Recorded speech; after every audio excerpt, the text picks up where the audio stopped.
Since 2006, actually, that has been the motto for PepsiCo, performance with purpose. And, you know, every corporation has the responsibility of delivering financial returns, the growth. But as you are doing it, it is not anymore a nice to have the purpose. It is a must have. And this was recognized with our new CEO. When Indra Nooyi took the office in 2006, she decided to put it all together in a way. It was all happening, but you have to say it in a simple way that everybody can get it clearly. So under the purpose right now, we are focusing on three areas: human sustainability, talent sustainability, and environmental sustainability. So as we are delivering our performance, the financial results and the growth, we make sure that we have the right portfolio for the consumers. That means enjoyable and wholesome products. We have serious commitments on the water, energy, packaging, and waste reduction, and also the development of our people and involving them in the decisions and having an inclusive environment. I see. And as you look at these, clearly you have many programs going on. Of these, which ones are you most proud of? Which are the ones that you, sort of, if someone stopped you and said, you know, what's your three best, what would you say? Actually, I have been in the region for 1 year now, and this 1 year was very exciting, a very diverse region, Asia-Pacific PepsiCo. We have 18 markets. And when I visit all the markets in the human sustainability, the best project I can share with the group is actually the Philippines. We had two dimensions of the project. The first one was delivering safe drinking water to the communities who are in need in Philippines. And there is a project called Water Hope, and this group is actually determining the areas where there is need for safe water, and then we are establishing a water station. And from that water station, we have social entrepreneurship model where there are dealers who can buy the water and then deliver to the community, make some money, so they have a decent living and income. Meanwhile, the safe drinking water is reaching to the right people. And if we have any money left from this operation, we use it back into the station as an educational corner. They can have kids coming and enjoying some, you know, time with the teachers there.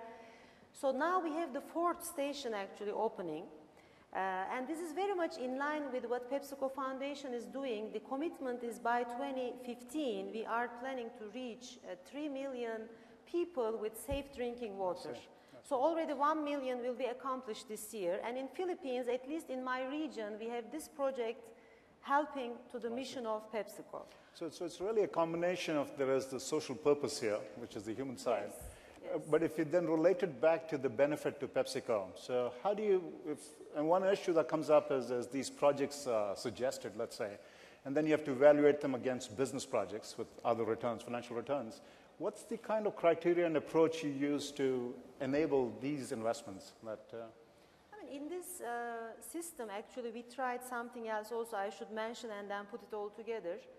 We also use this dealer system for distributing a nutritious product, a Quaker product, which was also fortified with the iron, zinc, vitamin A and C. So when you put it all together, the social model can help also some of our brands reaching to the people in need in a nutritious way. So in that case, you are not looking for making money, but you are serving to the community, and that's helping the human sustainability side of the equation.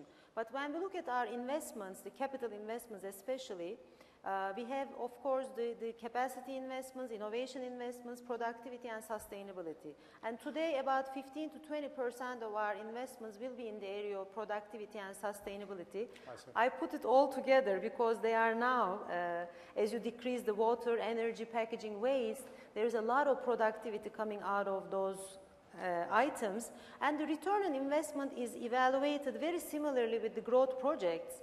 But of course, you need to have more flexibility on the timeline sometimes. It can be, let's say, 5 years, 10 years, depending on the project. But as you are doing the right thing, as you are getting productivity, I think these investments are the ones that you have to seal and stamp and don't touch. I think that's the whole leadership piece. We have to make sure they are there being executed. Sort of protected. Yes. So essentially the payback period could be longer for these projects. Yes. So I guess it's time to switch to the personal side of it, the story side. Umran, can you walk us through maybe consumer at the other end, perhaps in this project, how does it change their life? What's the kind of impact it's had on the way they go about with their life? I mean, I have, as you mentioned, actually, I have 2 kids. They are 10 and 7, and or 8, actually. He says 8, but I say 7. So it's important that their future, I feel every day, their future is really in a good place, in a good planet. So working in a company where you really care for this, the sustainability is very important. And I see it also with the Generation Y, the new people we are recruiting. They are looking for meaning in the workplace. So